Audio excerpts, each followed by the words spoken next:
atau istilahnya memiliki kompetensi digital. Oleh karena itu yang dilakukan oleh Kominfo, gerakan literasi digital itu perlu kita dukung untuk membuat masyarakat semua melek digital. Semakin banyaknya orang yang cakap digital ya, dia bisa beradaptasi dengan ekonomi sendiri yang semakin digital.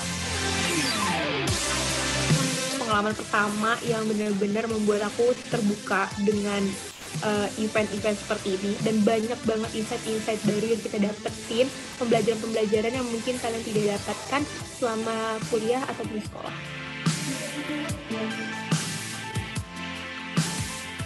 Saya bersyukur sekali bisa belajar banyak hal. Saya bersyukur bisa belajar untuk bisa mengenali podcast itu seperti apa. Diajarkan juga cara mengedit produksinya, ternyata nggak sulit.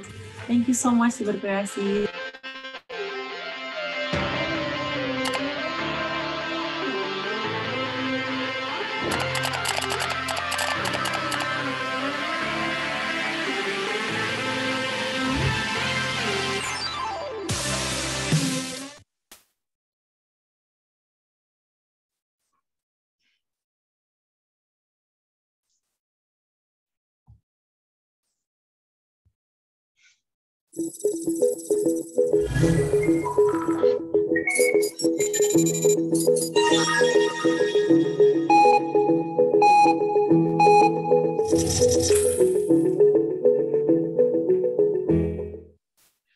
Assalamualaikum warahmatullahi wabarakatuh. Shalom, Om Swastiastu, Namo Buddhaya, salam kebajikan. Selamat siang menjelang sore teman-teman Jakarta Barat. Senang banget nih rasanya Juliet bisa nemenin teman-teman lagi dan juga Bapak Ibu sekalian selama sekitar 2,5 jam ke depan yang tentunya nggak bakalan berasa karena kita bakal ngebahas topik yang sangat-sangat menarik, yang sangat-sangat common nih di era sekarang, di era digital, di era teknologi yang semakin maju, yaitu tema kita pada siang sore hari ini adalah bagaimana caranya kita menjadi pengguna media sosial yang bijak, kreatif, dan juga inovatif. Wah, senang banget ya. Tentunya kalau kita ngebahas literasi digital, ada 4 pilar yang berkaitan nih dengan literasi digital yang tentunya akan dikupas tuntas oleh keempat narasumber kita yang luar biasa. Nah, apa aja sih 4 pilar literasi digital itu? Yang pertama ada digital skill. Jadi tentunya hari ini kita akan membahas menjadi pengguna sosial media yang bijak, kreatif, dan juga inovatif dari segi digital skill, digital culture, digital ethics, dan juga digital safety. Lengkap bakal dibahas sampai ke lapisan terdalamnya nih ya, kalau bahasa anak-anak sekarang nih ya. Karena pasti akan luas sekali pembahasannya. Tentunya ilmu yang diberikan oleh narasumber ini akan sangat praktikal. Juliet juga udah banyak banget nerapin ya, dari sekian banyak webinar program literasi digital ini benar-benar juga terapin. Dan Juliet juga berharap nih teman-teman peserta di sini juga tentunya akan nerapin supaya kita semua makin cakap digital. Nah, teman-teman, Juliet mau menyapa dulu keempat narasumber yang sudah bergabung bersama kita semua di siang sore hari ini. Yang pertama, Juliet mengucapkan selamat datang dan selamat bergabung kepada Bapak Yoga Regawa Indra. Halo Pak, selamat siang. Selamat siang, Mbak Juliet. Salam sehat selalu ya Pak, semangat.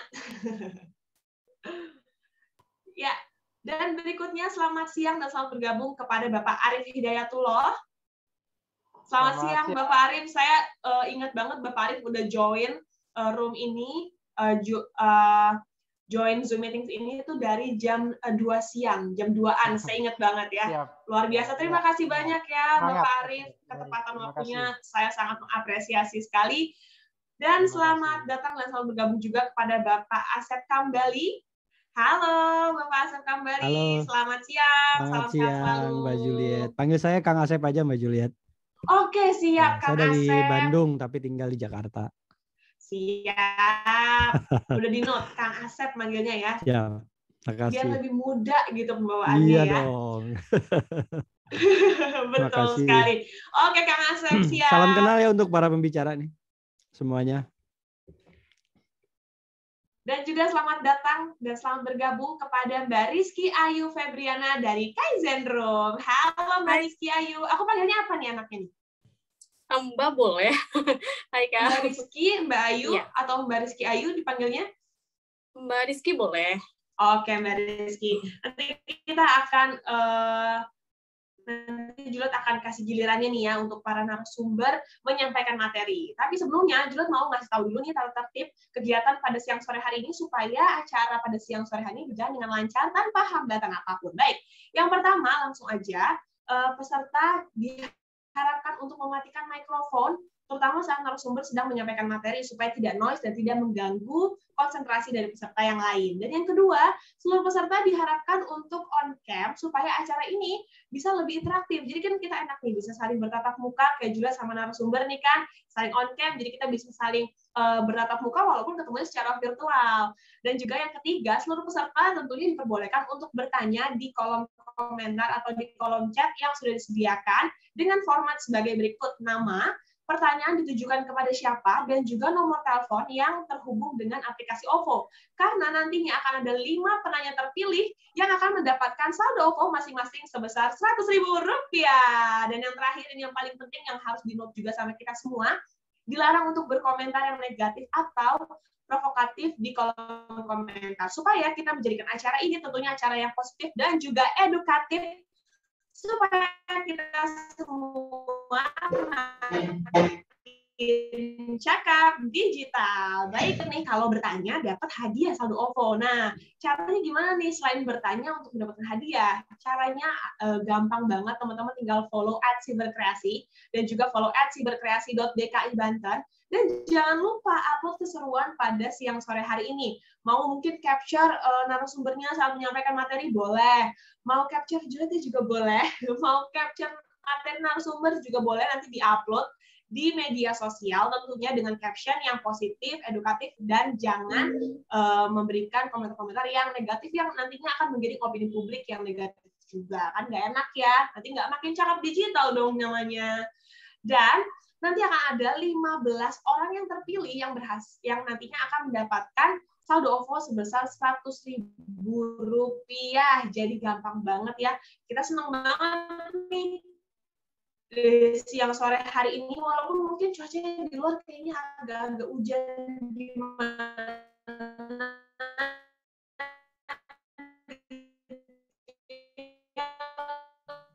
Tapi teman-teman lebih memilih semua awal rasa untuk teman-teman yang akan terbayar dengan acara program literasi digital ini karena sangat insightful, bakal menjadi suatu hal yang eye opening dan praktikal sekali ilmunya, dan nggak akan nyesel karena selain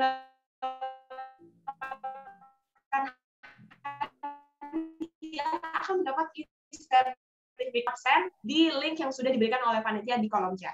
Baik, sebelum kita masuk ke sesi pemaparan narasumber, kita sama-sama menyanyikan lagu kebangsaan Republik Indonesia, yaitu Indonesia Raya, yang nantinya akan dilanjutkan oleh keynote speech dari Bapak Presiden Republik Indonesia, Bapak Insinyur Haji Joko Widodo. Saya persilakan.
Bismillahirrahmanirrahim. Assalamualaikum warahmatullahi wabarakatuh. Bapak Ibu yang saya hormati, tantangan di ruang digital semakin besar, sangat besar. Konten-konten negatif terus bermunculan. Kejahatan di ruang digital terus meningkat. Hoax, penipuan daring, perjudian, eksploitasi seksual pada anak, perundungan siber, ujaran kebencian, radikalisme berbasis digital perlu terus diwaspadai karena mengancam persatuan dan kesatuan bangsa. Kewajiban kita bersama untuk terus meminimalkan konten negatif, membanjiri ruang digital dengan konten-konten positif, banjiri terus, isi terus dengan konten-konten positif. Kita harus tingkatkan kecakapan digital masyarakat agar mampu menciptakan lebih banyak konten-konten kreatif yang mendidik, yang menyejukkan, yang menyerukan perdamaian.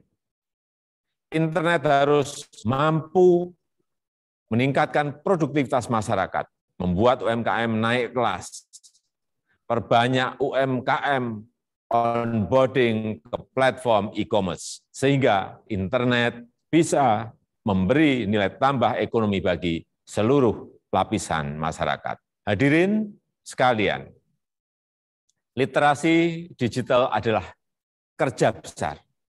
Pemerintah tidak bisa bekerja sendirian. Perlu mendapatkan dukungan seluruh komponen bangsa agar semakin banyak masyarakat yang melek digital. Saya memberikan apresiasi kepada 110 lembaga dan berbagai komunitas yang terlibat dalam program literasi digital nasional ini. Saya harap gerakan ini menggelinding dan terus membesar, bisa mendorong berbagai inisiatif di tempat lain, melakukan kerja-kerja konkret di tengah masyarakat, agar makin cakap memanfaatkan internet untuk kegiatan edukatif dan produktif. Saya rasa itu yang bisa saya sampaikan, dan dengan mengucap Bismillahirrahmanirrahim, saya luncurkan program literasi digital nasional hari ini. Terima kasih. Wassalamualaikum warahmatullahi wabarakatuh.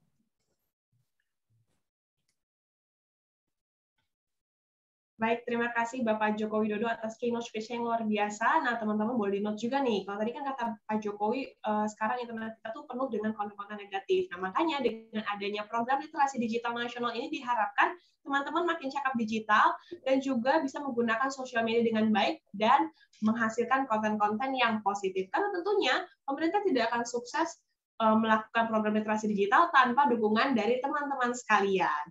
Baik, kalau gitu langsung saja kita masuk ke sesi narasumber. Dan sebelum Juliet undang narasumbernya, Juliet mau menginformasikan bahwa waktu untuk menyampaikan materi adalah 20 menit, dan Juliet mohon izin apabila nanti di 5 menit terakhir akan Juliet infokan terkait sisa waktu. Baik, langsung saja narasumber yang pertama dari Digital Skill, yaitu ada Bapak Yoga Regawa Indra dari UMKM Art dan HDG Team. Halo, Bapak Yoga. Selamat siang, Mbak Juliet. Selamat siang, Pak. Baik, waktunya 20 menit dari sekarang ya, Pak. Nanti Juliet mohon izin banget kalau di 5 menit terakhir Juliet infoin sisa waktunya. Pak ya. Oke, terima kasih, Mbak Juliet. Terima kasih buat moderator, juga teman-teman pembicara. Ada Mbak Rizky, Kang Asep Hambali, Damang Kang Asep. Ada juga Mas Arif ya, Mas Arif dari Damang, alhamdulillah. 5 ya. Nah, dari 5 NTB. Juga teman-teman yang lain. Izinkan saya menyampaikan dari pilar digital skill. Sebetulnya kemungkinan para pembicara di sini tidak akan memberikan bahasan yang tajam dan mendalam gitu ya, karena waktu yang sangat terbatas, kurang lebih 20 menit. Saya akan coba share. Nah. Oke, sorry.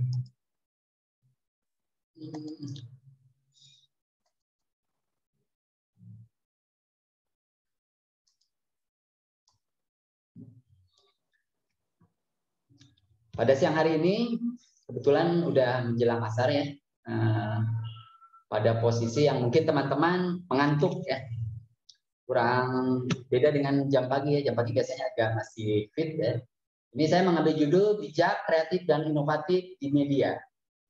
Di media sosial, skill 8, moral 1. Nanti saya akan terangkan lebih detail detailnya kenapa saya mengambil judul skill 8, moral 1.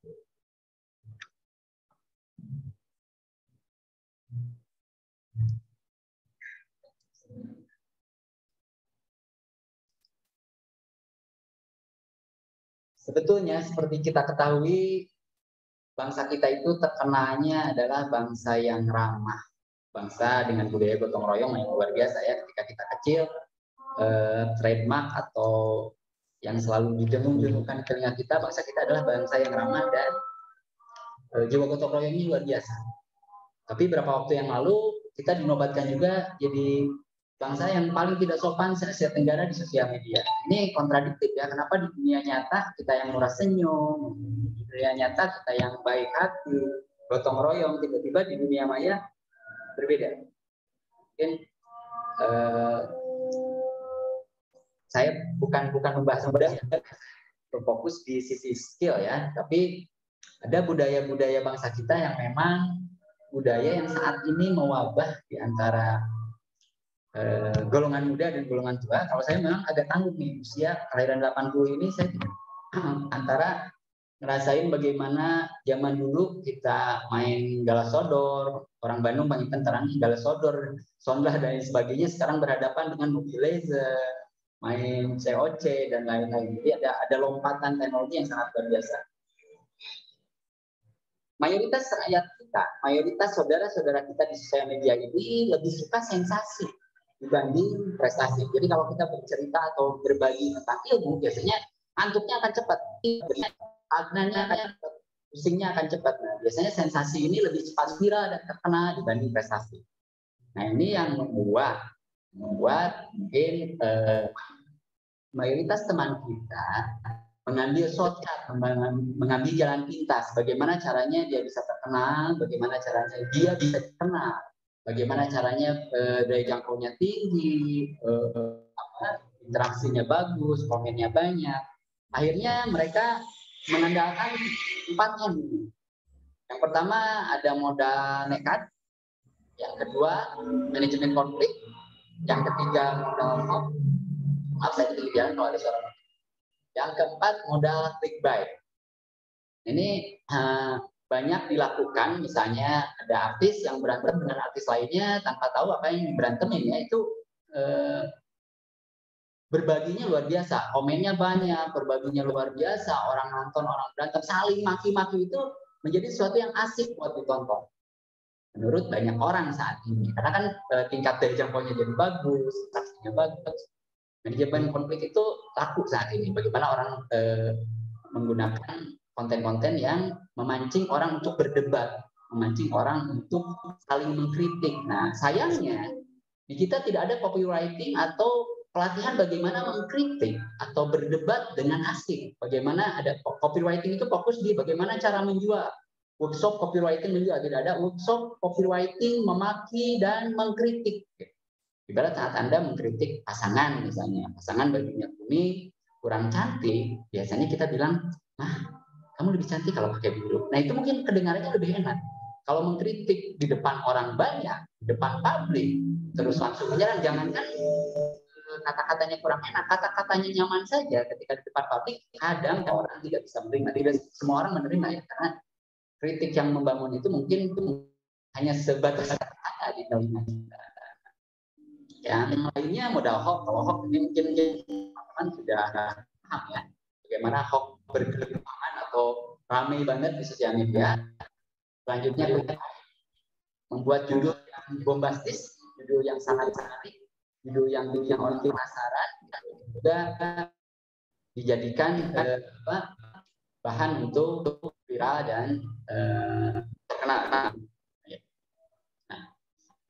Saya membatasi inovasi itu tidak terbatas, tapi sebetulnya terbatas. Ibarat kita punya kebebasan individu kita tetap dibatasi oleh kebebasan individu yang lain. Inovasi tanpa batas, orang suka bercerita seperti itu. Inovasi itu tidak terbatas tapi dibatasi. Apa yang membatasinya? Etika dan norma. Oke, lanjut lagi. Agak cepat mungkin, takutnya tidak cukup 20 menit. Ada berarti ilmu saat update sosial. Update status, foto, upload video demi menuai jempol dan banyak komentar. Ini yang biasanya menjadi masalah di awal. Saya menganggap bahwa ini adalah gangguan psikologis. Kita sering membaca ujaran kebencian, konsumsi informasi yang memicu perselisihan seperti tadi, ini sangat disukai. Tanpa kita sadari itu terbentuk menjadi mindset dan berakibat pada pembentukan karakter. Maaf saya bawa sedikit kata Sunda. Kalau karakter itu ada tak kurung kuiga, sudah susah merubah. Kalau mau dirubah adatnya harus dirakat tiganya, kan nggak mungkin ya. Mudah-mudahan nanti ada yang translate. Nah, sebenarnya masih banyak contoh lagi. Nah, kalau kita ingin bijak, bagaimana caranya? Kita tidak akan bercerita tentang deskripsi, tidak akan bercerita tentang definisi bijak, deskripsi bijak. Arti dari bijak itu seperti apa? Sebetulnya itu bukan tidak penting, tapi kurang penting. Jadi belajar bijak bukan hanya sekedar belajar deskripsi dan definisi. Mungkin teman-teman ingat ibu kita, pernahkah ibu kita ketika kita kecil mengajarkan, nah arti sayang dan cinta itu adalah, sayang itu adalah, misalnya cinta itu adalah perpaduan antara rasa sayang yang ilahi dengan cinta yang insani, atau berbicara bahwa cinta ikhlas itu adalah keinginan untuk memberi tanpa berharap buat menerima, pakai bor, menceritakan, tidak. Kita tahu dengan sendirinya. Mungkin ibu kita itu berkata tanpa suara, saya menyebutnya, membaca tanpa huruf, saling mengerti dan memahami tanpa definisi. Dan akhirnya kita sepakat tanpa berdebat bahwa ibu kita mencintai kita, menyayangi kita dengan ikhlas tanpa dia harus menerangkan berbentuk deskripsi atau kata-kata. Selanjutnya, ini sebetulnya standar ya, etika bersosial buat anak, remaja, dan dewasa. Tidak ada bedanya ketika di dunia nyata maupun di dunia maya, aturan-aturan yang berlaku itu, semisal kalau di kehidupan sehari-hari kita tidak boleh menghina, tidak boleh memfitnah, tidak boleh melakukan hal-hal yang kurang disukai oleh lawan bicara, di dunia nyata, di dunia maya juga sama seperti itu. Karena yang kita hadapi bukan Android, bukan laptop, yang kita hadapi di sebelah sana sama-sama manusia yang punya rasa. Nah, idealnya di sosial media itu kita bisa bercerita, berbagi cerita, berbagi kata, berbeda pendapat di sesuatu yang tidak berbentuk keyakinan atau idealisme. Saya membayangkannya misalnya kalau saya mau ngobrol sama Kang Arif, saya tidak akan ngobrol berbahasa Sunda misalnya. Bunehaba Kang Arif, Amambia. Ada suaranya Kang Arif, apa? Misalnya saya bisa mencoba untuk belajar bahasa Bima kayak gimana bedanya dengan bahasa Sunda. Kalau orang Sunda kan halus-halus. Kalau orang Bima, kayaknya kalau manggil biasanya kalau orang Sunda kadia sekedap. Kalau orang Bima bisa mana sopi gitu. Nah, nada saja bisa berbeda, intonasi bisa berbeda ketika berbeda posisi. Tapi ketika berbeda posisi seperti itu bukan menjadi hal untuk kita perdebatkan, hal untuk kita bahwa ngomong itu harus halus loh. Kata saya tinggal orang Sunda nyarios teh kedah kandungan tidak seperti itu. Jadi kita sama-sama punya sesuatu yang dibawa dari lahir yang berbeda. Di sosial media idealnya kita bercerita, berbagi taktik, berbagi strategi, tapi jangan saling memaksakan idealisme. Karena idealisme adalah dasar pegangan masing-masing orang. Jangankan ke orang lain ya, kadang istri kita, anak kita kasih informasi, kasih cerita yang berhubungan dengan idealisme dan keyakinan itu agak berat. Jadi bercerita yang ringan-ringan saja, tidak masuk ke area personal. Selanjutnya ini standar ya, taktik dan strategi kadang harus dirubah, dikorbankan. Ini maksudnya kita bisa berdebat di hal-hal taktik, strategi, cerita, tapi tidak boleh diperdebatkan untuk urusan keyakinan dan idealisme. Itu biar kita telan saja, ditekankan di hati, udah tidak usah dibagi dengan orang lain.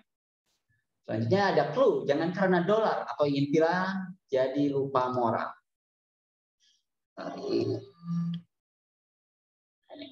Saya berlari ke inovatif. Tadi kan ngomongnya terlalu luas ya, tidak spesifik. Bagaimana kita bisa inovatif dan kreatif tapi tetap bijak, tapi tetap beradab. Nah, inovatif itu kurang lebih seperti trendsetter. Saat orang berdesakan jadi YouTuber, biar kita jadi happy ad speaker. Ini mungkin kurang familiar ya di telinga teman-teman. Nah, karena manusia ini, kita ini bukan mesin belanja, bukan mesin penjual, bukan juga mesin pencetak uang, gitu kan. Jadi konten kreator harus bijak untuk membuat sesuatu yang disukai platform juga disukai manusia. Kalau hanya disukai platform kan kita gampang saja mau naikkan sedikit melakukan hal-hal yang di luar batas misalnya. Hal-hal yang kurang bermoral itu biasanya kiranya gampang.